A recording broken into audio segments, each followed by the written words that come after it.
Hey guys, welcome to Tutorial Guru. Today we'll be learning how to update the Snapchat app, and now let's dive right in.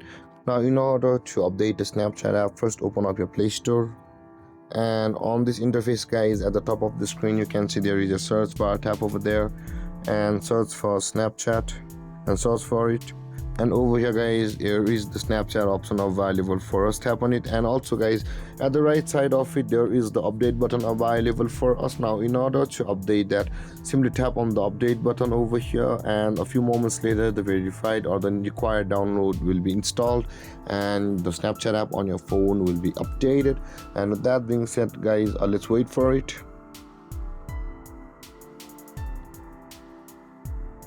And there guys, the Snapchat has been successfully updated, and if you have any confusions or questions regarding the topic, feel free to comment in the comment section below, and don't forget to like, subscribe and hit that bell icon for more videos. Thank you for watching guys. Peace.